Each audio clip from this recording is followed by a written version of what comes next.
What's up, poker players? Hope you guys are killing it out on the tables. It is Sunday, and that means tournaments. I was playing a live tournament this morning and got knocked out within like an hour of playing. I had jacks run into aces, then I made a move with king jack suited, which got called by king queen, as well as ace jack in the blinds, and I was out of the tournament within about an hour. Unfortunately, I missed the money by like 10 or 20 places, so I decided to come back home, jump on my computer, and get in some tournaments online because I did not feel satisfied with how today went. And so I am going to be filming all of the tournaments that make the money. I've already had 3 that have gone in the money. I had 1 final table, and I will be putting pretty much all the hands or all the interesting hands that I was involved in the money on this video. Look at all these tourneys, and then look at all of these tourneys that I am registered for. So we're gonna get a lot of action. Let's get into it.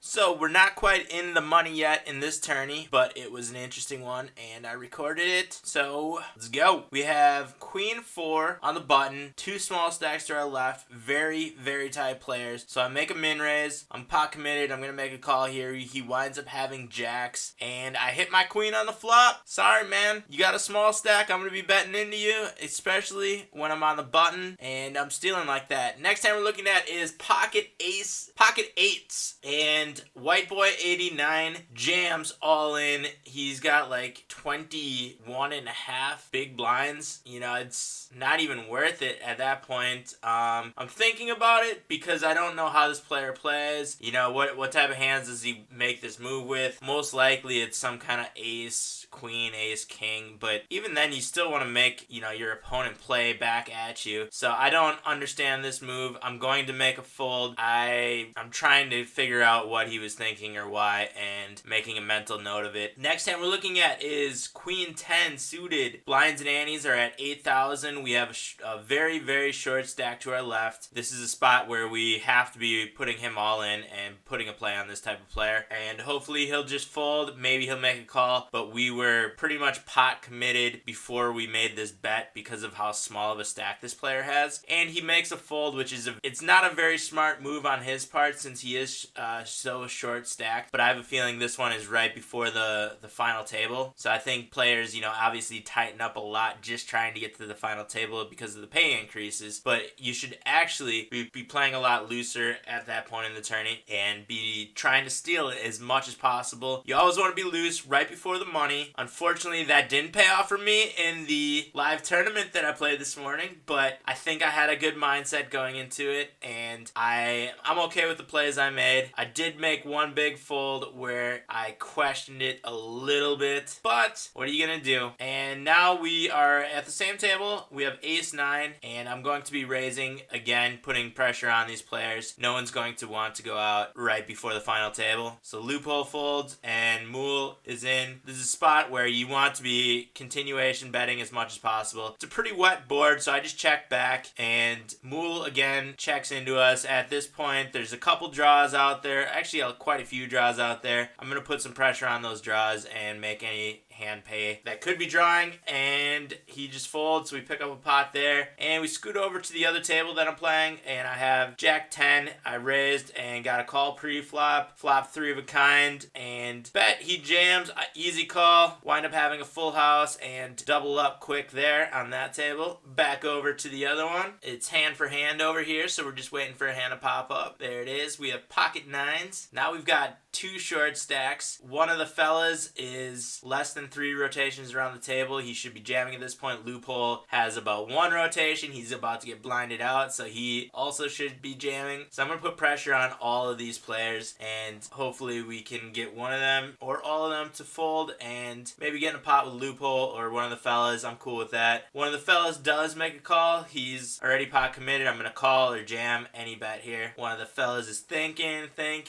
Yep, he puts it all in. This is an easy call again. I'm pretty much going to call any 2 cards right there, and he should be jamming any 2 cards as well. And we take him out of the tourney. Sorry, one of the fellas. Loophole, it kind of worked out for you, although you are about to get blinded out. You did make the final table, I think, anyway. I don't know why we have 4 players on this. Unless it is the final table already. Your luck stops here. Pretty much puts Loophole all in. If Loophole were to call, I'd just check down unless I hit a big hand with him. But now that we're up against your luck stops, I'm going to bet my queens after checking the flop on the dry board. He does make a fold on the turn. And we pick up a pot there. Oh, here's the final table. I Follow You has put his money all in the pot. And NY Calderon makes a call. He flops a set. And I Follow You hits runner for the straight, for the Broadway straight. Doubles up over there. On the other table, we have a limp into us in the big blind. We have almost 7,000 in the pot. It looks like I was going to check, but I noticed this player's a short stack, and I'm just going to put the pressure on him and hopefully just pick up this pot. If he calls, I'm fine with that too. And now we have pocket kings, same table. Banana ducks, jams all in. I just make a call here. Slow playing the kings a little bit, but it's also to knock players out. You kind of just want to call, and maybe other players will get in. And if you hit a big hand, you want to keep betting, but you pretty much just want to take players out once you're in the money. And by doing just a call and then checking down a lot of the times, unless you have a big hand, that's pretty much how I play most of the time. It's how you should play. You shouldn't be bluffing people out of,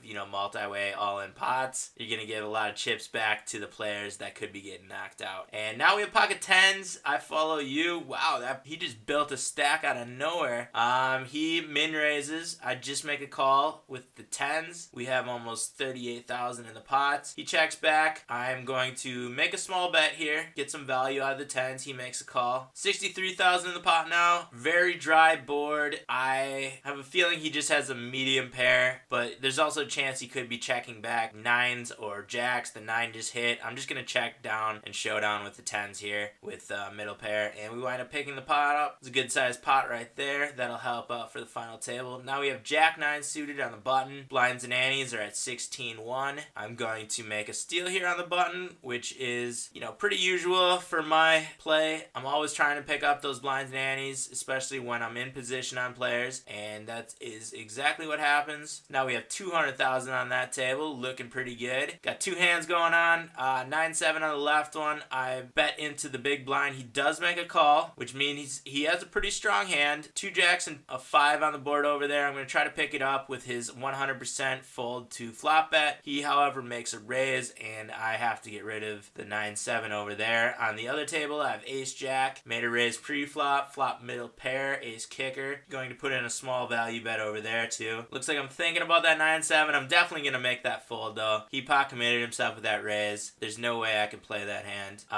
The player on the right table does make a call to my flop bet, and it looks like I'm thinking about making another value bet on the turn, and I do. It's another small value bet, and he does make a fold there. And now we have ace deuce in the cutoff. Make a steal bet into the tight players on our left. The big blind is the tightest one out of them, but is very short stacked, so he's gonna have to make some moves and make moves quick. I'm getting 2-1 on my money there, so I think that's a pretty easy call. If you're gonna get those kind of odds, you can pretty much call any 2 cards. And I wind up making a call with ace high in the lead against his queen 10, but he does win that pot. He hits a queen, and we lose quite a bit of our stack on that one. And now I'm short stacked, so I'm making the move with ace queen suited after an early position raise, and we have ace queen against jacks. Another coin flip, and we hit a straight on the river. All right, that's keeping us alive. I'm okay with that. Better than losing that coin flip. And now we have ace 8-9, a little bit more than 3 rotations. I'm going to try to make a steal here so I can make it a little bit more than 4 rotations so that I don't get blinded out quickly on the next couple hands. And we do pick up that pot. Now I am very short stacked. I must have got blinded, maybe lost a small pot in there, but I have queen 4 suited. I have to make a move. He knows that I have to make a move, and he's calling any 2 cards since it was such a small bet, and I wind up winning. Another double up, that helps. calls, and a couple hands later, I am once again forced to make a move here. I have a feeling this player is just betting into me with a lot of any 2 card hands, and I wind up making a call with ace deuce. He did have ace 10, and he takes me out of the tournament. I think I let my stack get a little bit too low on that one, and could have made some different moves. But had a good final table run. Lost a couple big pots that could have gone the other way. What are you gonna do? You just gotta keep playing your game, stay mentally strong. And over in the other table, I'm just putting a steal move on Mr. Phil Ivey Jr. And he does make a call with 5s in the big blind. We have a coin flip, and again we lose a coin flip. Happens a lot. 12th place, 16 bucks. Close to a final table, but not quite. And now we have pocket 10s. Steal your money makes a min raise. We have like 7 rotations around the table, so I just jam all in. This one might actually be a final table as well. I'm trying to remember what this one was. I think it might have been a smaller tournament that final table. I don't know why they didn't give me the cool final table background, but we get 2 calls, ace king and ace queen. Unfortunately,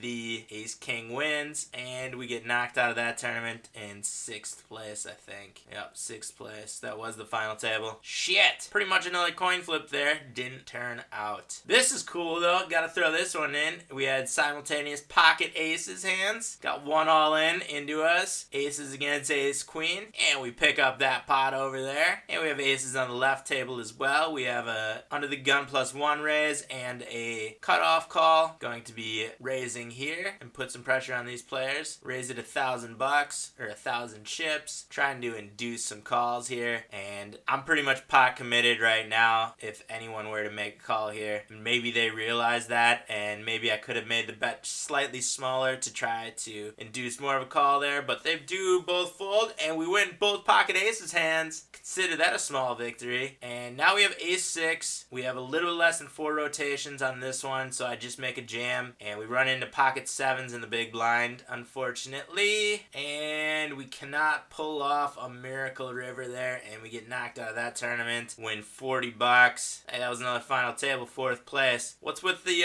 no final table backgrounds? Come on, guys. And here we just must have hit the blinds, and we're pretty much got to make a move here. I have king queen. Poker throat goes all in with ace 8, and 4s also call. 4s is a gutsy ass call over there. I don't know. I wouldn't have done that with the 4s. He does, and he winds up hitting a river, 3 of a kind set, knocks us out of that tournament. And now we have ace king under the gun, raises to about 2.5x. I just jam all in here. Ace is up, is thinking about making the call. Just fold it, man. Get rid of those cards. You don't need them. Go on to the next hand. He does fold, and we pick up a pot there. Same table, pocket queens. A couple hands later, we have an under the gun min raise, a middle position limp call, and the small blind makes a 3x raise. And this player has been playing extremely tight. He has a 3-bet percentage of 1.9, and 1.9 is 2 hands, guys. That's aces and that's kings. So I think very best case scenario, we're a coin flip against ace king. So I think this is an easy fold, and I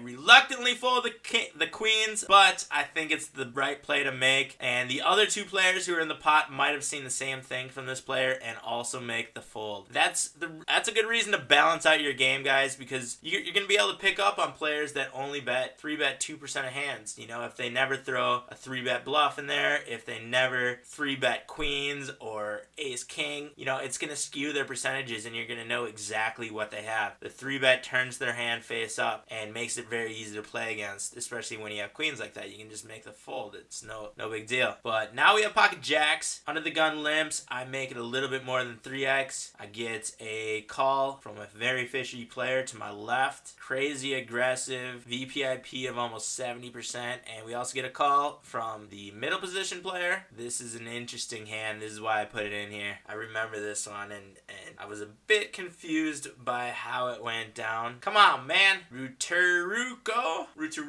Totally mangling your name, but you are either stalling or thinking really fucking hard. Come on, man. You're committed. You gotta play this. If you have any sort of hand, I guarantee he's just stalling. And I'm checking out the stack sizes here to see who's gonna be committing themselves. He does make the call. It's about 1,600 more to me. I'm just gonna make that call. Got 22,000 in the flop. in the pot. Flop is ace high rainbow. That one kind of sucks with the 2 callers to our left. The fish does make a min bet. I'm gonna make that call. He's super aggressive and crazy weird play type, so I'm just gonna make this call if he just keeps min betting. I think it's a pretty easy call. The player to his left also continues to make the calls, but maybe he recognizes that this player is a fish and playing aggressive and betting pretty much every flop turn. Doesn't bet as many rivers, but at these odds I'm still gonna make the call with jacks. However, we do get raised by the player to his left, and at this point I know this is an easy fold for me. He probably was slow playing his aces, which he was, and we wind up losing a pretty big stack there. He made a pretty loose call there with ace 6 pre-flop. I wouldn't have done that. It's probably not a hand you want to get in with. But next hand we have ace king. We have an under the gun +1 raised to 2.5x. I got to make a move here in this tournament. My stack is getting low, so I jam all in with ace king. We get a call from Bloods 10 in the small blind, and Chicken Nugget also makes a call. We flop a king high board. Awesome for ace king. Rainbow. Not many draws out there. Hopefully the ace king can hold up. These guys check the flop. Turn is a 10. Couple more draws out there. Still pretty dry board though. Check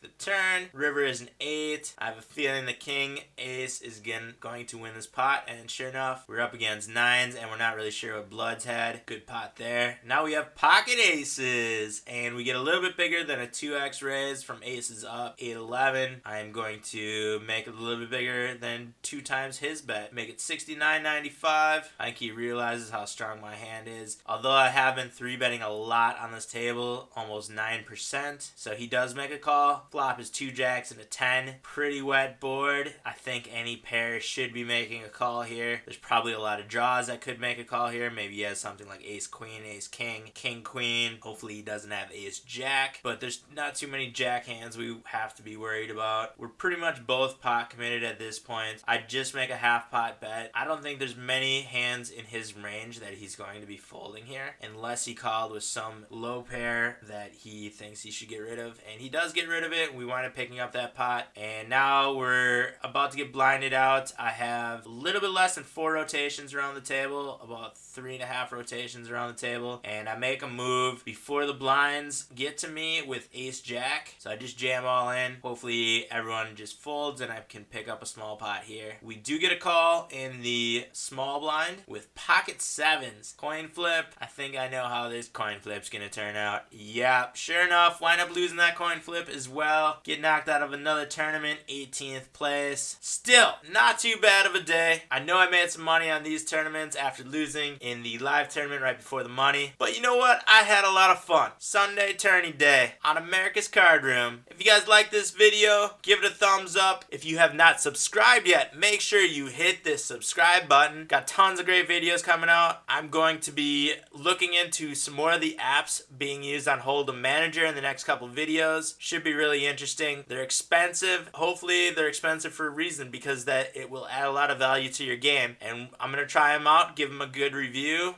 and we'll see how they turn out. I'm going to try the Snowy app in the next video, which is an artificial intelligence poker playing program. And it's supposed to analyze your game and figure out spots where you're making negative EV plays and how to improve those type of plays. It'll tell you exactly what to do in certain positions, which is really cool. So I'm looking forward to trying out that app. If you guys have any comments or questions on this video, leave them down in the comment section below. Make sure to head down to the video description, click through all the links for social media sites. Make sure you guys follow me on social media, and if you don't have Hold'em Manager, America's Card Room, there's links down for those in the video description as well. Thanks for watching, guys, and I'll see you out on the virtual felt.